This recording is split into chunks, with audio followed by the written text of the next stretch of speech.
Hello दोस्तों, जय हिंद। मैं विशाल जायसवाल अपने यूट्यूब चैनल जीएस क्रांति विशाल में आप सभी का हार्दिक स्वागत है, अभिनंदन करता हूँ। दोस्त, हम लोग इकोनॉमी पढ़ रहे हैं, इंडियन इकोनॉमी पढ़ रहे हैं। इंडियन इकोनॉमी में हम लोगों ने बेसिक देखा कि आखिर अर्थव्यवस्था में और अर्थव्यवस्था में अंतर क्या होता है, उसके कितने प्रकार होते हैं, अर्थशास्त्र के कितने प्रकार होते हैं, इकोनॉमी कितने प्रकार होते हैं, इकोनॉमी के कितने प्रकार होते हैं। उसके सभी आधारों पर जितने डायमेंशन हो सकते थे कि स्वामित्व के आधार पर अर्थव्यवस्था कितने प्रकार का होता है, अंतर संबंधों के आधार पर, विकास के आधार पर, पूंजीवादी क्या होता है, पूंजीवादी अर्थव्यवस्था, समाजवादी अर्थव्यवस्था ना, विकसित अर्थव्यवस्था, विकासशील अर्थव्यवस्था, इन सारे मुद्दों को हम एक एक करके चर्चा कर चुके हैं। अब दोस्त हमारी बारी है, अब हम एक फाइनेंशियल सिस्टम को पढ़ने, क्योंकि इकोनॉमी की जो सिलेबस है उसकी शुरुआत, इसका जो प्रीएम्बल है, जिसकी प्रस्तावना, जैसे संविधान में दोस्त एक प्रस्तावना होती है। प्रस्तावना क्या है? परिचय पत्र। जैसे कि आपका सभी चीज़ों का निचोड़, जैसे कि एक किताब है, आप एक किताब है, उसको सबसे पहले आप उसमें से जो सबका निचोड़, कुछ न कुछ सारी चीज़ों का एक निचोड़ होता है ना, कि उसके बिना कुछ नहीं हो सकता। उसमें सारी बातें लिखी रहती हैं छोटे छोटे बातों में, कि उसी में सब समाहित है ना। जिस प्रकार से संविधान में हम लोग प्रस्तावना पढ़ते हैं, हम भारत के लोग ना, उसी प्रकार से इकोनॉमी की जो प्रस्तावना है, जो शुरुआत होती है, वो उसकी होती है फाइनेंशियल सिस्टम से।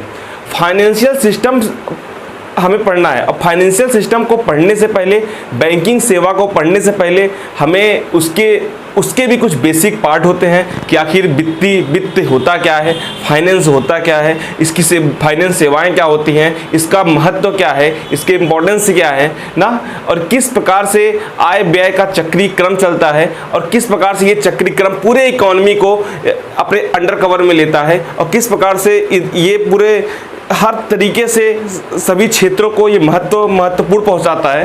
तो आज हम लोग दोस्तों यही देखने वाले हैं कि फाइनेंशियल सिस्टम में आय का, अब कोई भी हमारे पास पैसा है, कैसे लोगों के पास पैसा पहुंचता है, किस प्रकार से उपभोग होते हैं, किस प्रकार से लोग व्यय करते हैं, उनके पास पैसा आता कहाँ है ना। पहले आज हम इसमें गवर्नमेंट की भी भागीदारी होती है, लेकिन सबसे पहले हम आय का आज द्विचक्रीय प्रभाव फ्लो पढ़ने वाले हैं कि bi circular flow of income, आय का द्विचक्रीय प्रवाह, आय का द्विचक्रीय प्रवाह क्या होता है, इसके बारे में देखने वाले। इसको आप ध्यान से देखिए, और स्क्रीनशॉट भी अगर आप लेना चाहें इसको ले सकते हैं दोस्त, कि आखिर आय, जो हमारे पास पैसा होता है, हमारे पास जो पैसा होता है उसका फ्लो, वो, क्योंकि चक्री का मतलब क्या होता है, सबसे इंपॉर्टेंट चीज होता है चक्री का मतलब, आखिर आपको समझना चाहिए। चक्री का मतलब होता है कि एक जगह से चली हुई चीज दोबारा उसी जगह पहुंच जाए। एक जगह से चली हुई चीज, अगर आप हमारे पास, अब यही है, अगर ये इस तरीके से पेन है, अगर हम इसको ऐसे लेके ऐसे से करके फिर वापस ऐसे चक्री क्रम में लाके फिर ऐसे खड़ा कर दें, तो ये पेन चारों दिशाओं में घूमकर फिर से अपने उसी दिशा में आ गई है। तो ये क्या है? चक्री है, सर्कुलर है। तो उसी प्रकार से पैसा एक जगह से शुरू होते हुए किस प्रकार से ये पैसा नाचता रहता है, घूमता रहता है। लोग कहते हैं ना कि पैसा किसी के पास टिकता नहीं है, पैसा नाचता रहता है, पैसा घूमता रहता है। तो वही बात है कि पैसा आखिर जाता कहाँ है, कहाँ से आता है, इसके बारे में अगर हम, क्योंकि पूरी इकोनॉमी की बेस तो यही है कि अगर हम इस बात को समझ लेंगे कि पैसा कैसे जाता है, पैसा कैसे सर्कुलेट करता है, और किस प्रकार से लोगों का इनकम होता है, तो इस बात को समझ लेंगे तो हमें कहीं से भी, किसी भी क्षेत्र में, जो हम लोग जब जीडीपी पढ़ने लगेंगे, या फिर हम भारतीय अर्थव्यवस्था पर जब नज़र डालते हैं, लोग कहते हैं कि इस समय देश की एनपीए बढ़ रही है ना, देश का एनपीए बढ़ रहा है। देश का एनपीए मतलब कि लोग जो बैंक से लोन लिए हैं उसको अदा नहीं कर पा रहे हैं। बैंक से लोन जो लोग लिए हैं, एनपीए बढ़ रहा है, वो अदा नहीं कर पा रहे हैं, नॉन परफॉर्मिंग एसेट हो रहा है ना। तो इसका जब हम प्रभाव देखेंगे, अगर केवल एक वर्ड आप न्यूज़पेपर पढ़ते हैं, लोग केवल इसमें हेडलाइन रहे कि इस बैंक का एनपीए हाई लेवल का है, आप क्या समझेंगे? एनपीए हाई लेवल का है, नहीं समझ पाएंगे। लेकिन जब आप इस चीज को ध्यान से कॉन्सेप्ट क्लियर रहेगा कि आय का प्रवाह किस प्रकार से होता है, कि एक जगह अगर आय का फ्लो रुक जाएगा तो किस प्रकार से उसका परिणाम अन्य क्षेत्रों पर पड़ने वाला है। अगर फर्म है, कोई कंपनी है, कंपनी के पास पैसा नहीं है तो क्या प्रभाव पड़ेगा, लोगों के पास पैसा नहीं है तो क्या प्रभाव पड़ेगा, सरकार के पास पैसा नहीं है तो क्या प्रभाव पड़ेगा। अगर कोई भी क्षेत्र कमजोर होता है तो उसका प्रवाह पूरे देश की इकोनॉमी में किस प्रकार से पड़ता है, इसकी शुरुआत, इसकी सबसे जो बेसिक चीज है, जो हमारे क्लास 12th की एनसीईआरटी अगर आप लोग पढ़े होंगे, क्लास 12th की एनसीईआरटी में एक चैप्टर है आय का प्रवाह, circular of the economy, circular of the income, circular of the income, ये हमारे क्लास 12th में जो चैप्टर उसमें मिल जाएगा आपको। तो ये किस प्रकार से आय का चक्री प्रवाह चलता है इसको हम देखने वाले हैं दोस्त। आप सबसे पहले एक हेडिंग यहां पर आप इसको बनाते जाइए। एक तरफ आप लिखिए परिवार, एक तरफ लिखिए फर्म। ये आय का दो चक्री प्रवाह है। परिवार मतलब यहां पर परिवार मतलब हाउस होल्ड, क्या परिवार मतलब हाउस होल्ड, और ये फर्म मतलब कोई कंपनी है जो बहुत सारे वस्तुओं का निर्माण करती है, जैसे हमारे यहाँ पेन, कोलगेट, शक्कर, गुड़, कोई भी चीज़ है, वस्तु है, कोई भी चीज़ बनाती है, या फिर कोई सेवा देती है ना, कोई सॉफ्टवेयर कंपनी है, कोई किसी प्रकार की सेवा देती है, कोई मेडिकल चीज़ है, कोई मेडिकल सेवा देती है, मतलब किसी प्रकार का कोई फर्म हो, कोई फर्म ऐसा फर्म तो जो बड़ी बड़ी कोचिंगें हैं वो भी एक प्रकार का फर्म ही है जो शिक्षा की सेवा देती हैं, उनके यहाँ भी बहुत सारे लोग काम करते हैं ना। तो एक तरफ है परिवार, एक तरफ है फर्म को उत्पादन करना है, फर्म को किसी चीज का उत्पादन करना है तो क्या जरूरत है। आपको इसके पहले वाले वीडियो में हम बता चुके हैं कि उत्पादन के क्या संसाधन होते हैं, लैंड, लेबर, कैपिटल और एंटरप्रेन्योर। क्या होते हैं? Land, labour, capital, entrepreneur. किसी फर्म को, किसी कंपनी को उत्पादन के 4 संसाधन, लैंड, लेबर, कैपिटल, एंटरप्रेन्योर। अब कंपनी है, एक तरफ कंपनी है, एक तरफ परिवार है, हाउस होल्ड। अब कंपनी को कुछ भी चीज उत्पादन करना है, उसको क्या चाहिए? भूमि चाहिए, लैंड चाहिए, लेबर चाहिए एंड कैपिटल चाहिए। एंटरप्रेन्योर तो कंपनी खुद ही है, क्योंकि जो कंपनी खोल रहा है वो खुद ही एंटरप्रेन्योर है ना। अब लैंड, लेबर, कैपिटल उसको कहां से मिलने वाली है? इसको लैंड, लेबर, कैपिटल कहां से मिलने वाली है? परिवार से मिलने वाली है। क्योंकि परिवार मतलब क्या है? जनता। हम सब क्या है? हम सब जो पब्लिक है, क्योंकि पब्लिक के पास ही तो भूमि है। हमारे पास अगर भूमि है, कोई कंपनी हमारे भूमि में कोई कंपनी का कोई अपना फर्म लगाना चाहती है तो भाई हम दे देंगे, हमको उसके बदले में कुछ न कुछ देगा, वो किराया देगा। तो इसको फर्म को क्या जरूरत है? भूमि, श्रम, पूंजी की। अब भूमि, श्रम, पूंजी जब ये लेगा तो इसके बदले में इस परिवार को कुछ न कुछ देगा ही, क्योंकि जब उसको कंपनी खड़ा करना है तो उसको भूमि चाहिए, तो भूमि लेगा तो भूमि के बदले क्या देगा? किराया देगा। किसको देगा किराया? परिवार को, जिसका भूमि रहेगा। मान लो अब भूमि ले लिया, फिर इसको क्या जरूरत होगी? श्रम की जरूरत होगी। अब श्रम कहां से मिलेगा? इसको श्रम यहीं से मिलेगा। किसके पास से? परिवार के पास से, जनता के पास से। लेबर चाहिए ना कुछ चीज बनाने के लिए, तो जब श्रम लेगा तो श्रम के लिए इस परिवार को कुछ न कुछ देगा। क्या देगा? मजदूरी देगा। मजदूरी देगा नहीं देगा? मजदूरी देगा। फिर इसको क्या चाहिए? कैपिटल चाहिए, पूंजी चाहिए। जब पूंजी चाहिए, वो मार्केट जब पैसा उठाएगा, जब मार्केट से पैसा उठाएगा, भाई ठीक है आप हमको पैसा दे दो, सभी लोग से वो अपना कमर्शियल पेपर या फिर किसी प्रकार का पेपर जारी करके, और अगर वो बैंक से पैसा उठाएगा या फिर लोगों से पैसा उठाएगा, तो उसको जिससे पैसा उठाएगा, जो पैसा निवेश करेगा, जैसे अगर आप लोग नहीं निवेश करते हैं, आप लोग म्यूचुअल फंड में हम लोग निवेश करते हैं, तो म्यूचुअल फंड के जो लोग निवेश करके किसी कंपनी को दे देते हैं। म्यूचुअल फंड तो वही है ना, कि हमारे जो पैसे हैं तो अगर हम पैसे अगर इनको कंपनी को देंगे तो कंपनी हमको कुछ न कुछ लाभांश देगा या फिर ब्याज देगा, कुछ न कुछ पैसा देगा। तो हमारे पास अब कंपनी का काम पूरा हो गया। कंपनी को मिल गया क्या? उत्पादन के 4 संसाधन, भूमि, श्रम, पूंजी मिल गया। कंपनी अपना खड़ा कर दिया। ओके, अब कंपनी जब खड़ा कर दिया, अब कंपनी के बदले इस परिवार को क्या क्या मिल गया? कि जिसने भूमि दिया होगा उसको किराया मिल गया, जिसने श्रम दिया होगा उसको मजदूरी मिल गया, जिसने पूंजी दिया होगा उसको लाभांश मिल गया। अब कंपनी का भी काम खड़ा हो गया और इसका भी काम खड़ा हो गया ना।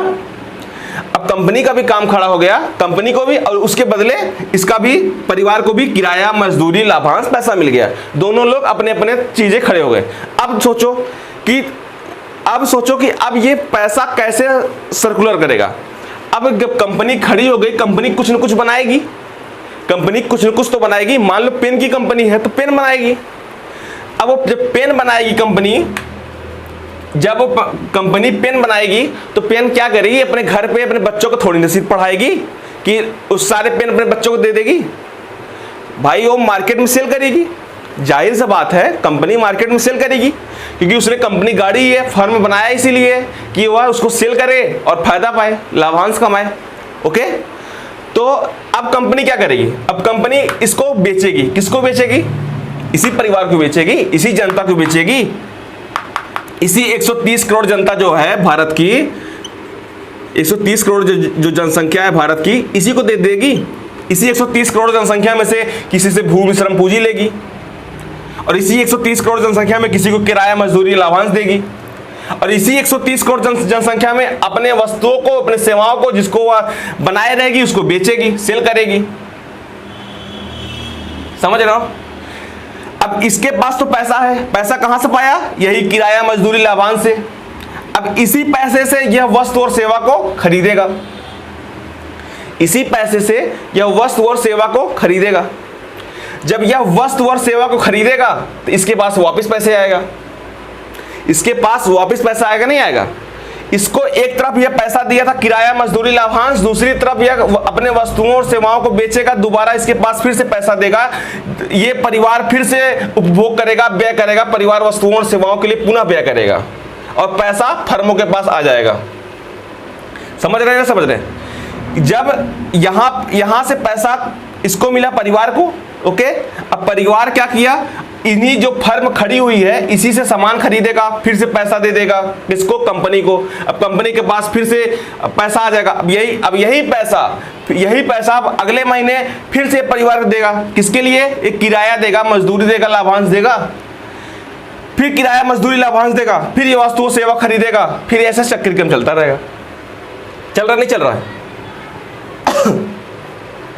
एक तरफ यह किराया, मजदूरी, लाभांश, क्योंकि इन्हीं 130 करोड़ जनसंख्या में से लोग इस कंपनी में काम कर रहे हैं। एक कंपनी थोड़ी ना है, कंपनी तो हजारों है, लाखों है, लाखों वस्तुएं बन रही हैं, लाखों लोग हैं यहाँ पे, करोड़ों लोग हैं।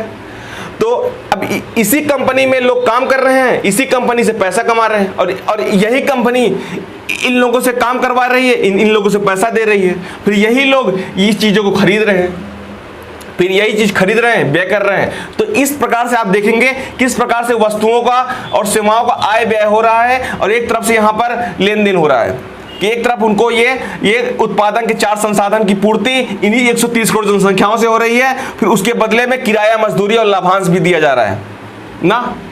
अब तो आप ये ऊपर देख लिए। अब आप सोचिए कि इनमें आप सोचेंगे ठीक है भैया कोई बात नहीं है, हम लोग आपस में कर रहे हैं। आप तो बता रहे थे जायसवाल कि इसमें फाइनेंशियल सिस्टम, बैंक बड़ा इंपॉर्टेंस रोल निभाता है। तो बैंक का क्या रोल है? भाई बैंक का रोल है, अच्छा तुम ही बताओ, अगर तुम 100 रुपया कमाओगे, क्या 100 रुपया खा जाओगे?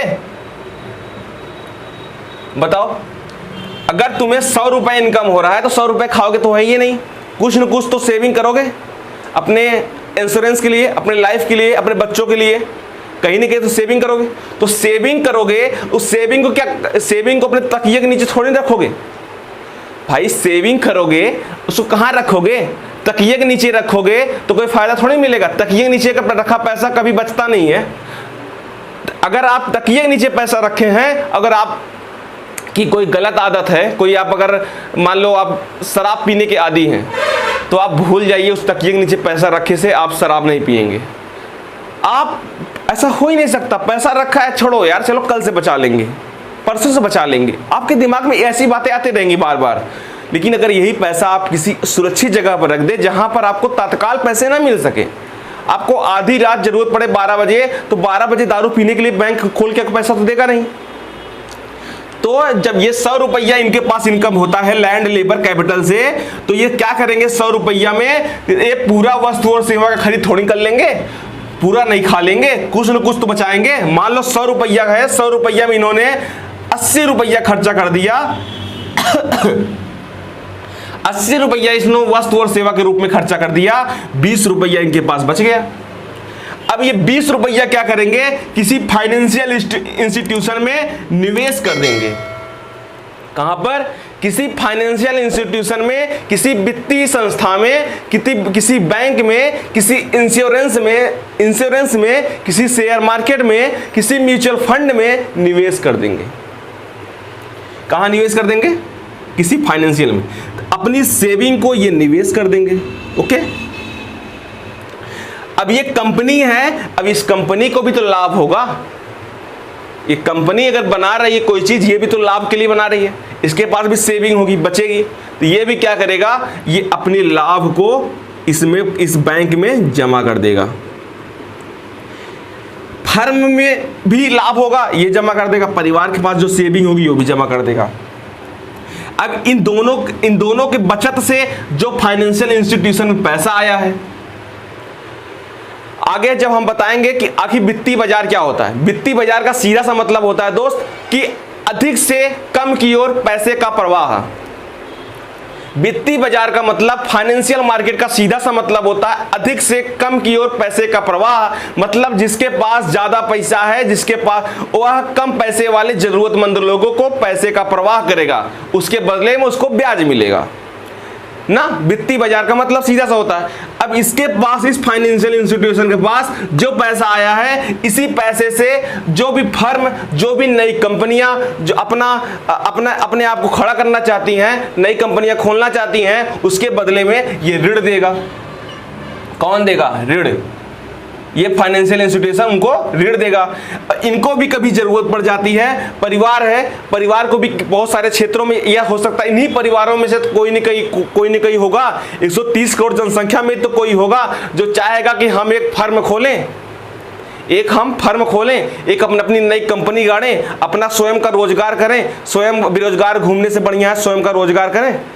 तो यही वित्तीय संस्था इनको भी ऋण देगी, बदले में ब्याज लेगी। समझ रहे हो? तो ये वित्तीय संस्था का काम है। अच्छा, तो ये जो मध्यवर्ती संस्था है, ये वित्तीय संस्था है, ये परिवार और फर्म के बीच का जो काम करता है, इनके बीच बचत का, इनके बचत को अपने पास रखता है ताकि इनकी सेविंग बनी रहे और इनकी समस्या, इनके जरूरत पर इनको ऋण दे सके। ताकि अब मान लो ये फर्म है, ये फर्म पुराना है, लेकिन ये अपना फर्म को और एक्सपेंशन करना चाहता है और बड़ा बनाना चाहता है। तो बड़ा बनाने के लिए इसको भी ऋण की जरूरत होगी। तो ऋण कहां से मिलेगा? इसी फाइनेंशियल इंस्टीट्यूशन से मिलेगा, इसी वित्तीय संस्थाएं से मिलेगी, जो यहां पर दोनों लोग बचत एक दूसरे को रखे हैं। तो आप लोग समझ रहे होंगे कि इस फाइनेंशियल इंस्टीट्यूशन का कितना महत्वपूर्ण काम है। क्योंकि अगर ये बचत यहां पर देते हैं, समझ लीजिए बचत देते हैं, तो इनको बचत के बदले में इनको ब्याज मिलता है। किनको ब्याज मिलता है? चाहे कंपनी हो, चाहे हाउस होल्ड हो, चाहे फर्म हो, चाहे हाउस होल्ड हो। तो इनका एक तरीके से दोहरा फायदा होता है। एक तरीके से दोहरा फायदा, घर में तकिए के नीचे पैसे रखने से कोई फायदा नहीं होगा, उसका कोई मतलब नहीं रहेगा, वो बेवजह गलत क्षेत्रों में पैसे का खर्च हो जाएगा। और अगर वह अपने फाइनेंशियल सिस्टम में पैसा रहेगा तो वो एक दूसरे की उसकी जरूरतें पूर्ति होती रहेंगी और आपको बदले में ब्याज मिलता रहेगा। आगे जब बैंकिंग प्रणाली का मतलब क्या होता है? बैंकिंग प्रणाली का मतलब कि यही होता है कि वो सेविंग लेती है, ऋण देती है ना। ऋण देना और सेविंग जमा करना ये किसका काम है? बैंक का काम है। बैंक का मुख्य कार्य यही है। तो बैंक यही करता है कि वह बचत लेगा और ऋण देगा, इससे सभी लोगों को जरूरतें पूरा हो जाएगा। आप लोग ध्यान से अगर देखिएंगे, जो वित्तीय समावेशन, फाइनेंशियल इंक्लूजन, आगे हम इसको डिटेल्स इसका लगभग आधे घंटे घंटे क्लास चलेगी, फाइनेंशियल इंक्लूजन क्या होता है। लेकिन दोस्त, फाइनेंशियल इंक्लूजन की वजह से, अगर आपको याद हो 2016 में जब मोदी जी ने नोटबंदी की थी मोदी जी ने जब नोटबंदी की थी तो उनका मुख्य कारण कोई काले धन का लेना, काले धन का लाना, ये सब द्वितीयक कारण थे, ये कोई इंपॉर्टेंट कारण नहीं था। आप लोग ध्यान से देखेंगे तो उनके नोटबंदी का जो शायद 8 नवंबर 2016 को नोटबंदी की थी। तो उनका जो दिसंबर में उनका जो इंटरव्यू था, उन्होंने जो इंटरव्यू लिया था उन्होंने बोला था कि फाइनेंशियल इंक्लूजन, वित्तीय समावेशन। वित्तीय समावेशन का मतलब यही है जो भी व्यक्ति समाज से पिछड़े लोग हैं, जो भी व्यक्ति समाज से पिछड़े लोग हैं, उनको समाज की मुख्य धारा से जोड़ना। समाज की मुख्य धारा से जोड़ना का सीधा सा मतलब होता है फाइनेंशियल सिस्टम से जोड़ना। फाइनेंशियल सिस्टम से जोड़ने का मतलब होता है कि अगर आपके पास जो भी बचत है, आप अगर फाइनेंशियल सिस्टम से जुड़ जाएंगे तो आपका बचत हर समय के लिए बना रहेगा और उसके बदले में आपको ब्याज भी मिलता रहेगा। मुख्य धारा से जुड़ने से मतलब है सरकार की सारी योजनाओं का आप सही तरीके से लाभ उठा सकेंगे, क्योंकि सरकार की जो योजनाएं आती हैं, अगर आप फाइनेंशियल सिस्टम से नहीं जुड़े हुए हैं तो आपके पास वो पैसे कैसे पहुंचेंगे? आपके पास वो पैसे कैसे पहुंचेंगे? आप बताइए, जन धन योजना, अगर आप लोग सोच रहे होंगे कि आखिरकार मोदी जी ने ये क्या किया, मोदी जी ने जो नोटबंदी की थी, क्यों की थी? मोदी जी नोटबंदी की थी फाइनेंशियल इंक्लूजन, वित्तीय समावेशन के लिए। लोगों को फर्म से जोड़ना, लोगों को वित्तीय संस्थाओं से जोड़ना, लोगों को इंश्योरेंस से जोड़ना, लोगों को बैंक खातों से जोड़ना। मोदी जी पहले क्या किए? जनधन योजना लागू किए उन्होंने जनधन योजना के तहत पहले ज़्यादा से ज़्यादा लोगों को खाता खुलवाया, अगर अब मोदी जी चाहते तो डायरेक्ट अगर किसी से कहते थे भैया हम नोटबंदी कर रहे हैं फाइनेंशियल इंक्लूजन के लिए, क्या कोई गांव देहात का इंसान उनको फाइनेंशियल इंक्लूजन करने देता? बिल्कुल नहीं करने देता। कोई नहीं कहता नोटबंदी खड़े करने के लिए। गांव देहात का इंसान, जो हमारे देश की भी इतनी जनसंख्या साक्षरता के रूप में नहीं हो गई है कि मोदी जी की फाइनेंशियल इंक्लूजन जैसे शब्दों को समझ सके, तो उन्होंने बोला भैया हम काला धन लाएंगे, देश को बचाएंगे, देश की व्यवस्था को सुदृढ़ करेंगे, देश को मजबूत बनाएंगे। तो लोगों ने कहा वाह वाह वाह वाह, मोदी की क्या विचार हैं। तो लोग मोदी के काले धन, लोग सोचे कि हाँ भैया बढ़िया बात है कि अमीरों का धन जो जब लूट रखे हैं सब जमीन सब आ जाएगा बाहर। लेकिन ये बात तो सही है नहीं, आया तो है ही नहीं कुछ। लेकिन लोगों को ये बात कैसे समझाते मोदी जी कैसे समझाते? तो उन्होंने एक शब्द का प्रयोग किया, काला धन लाने वाले हैं।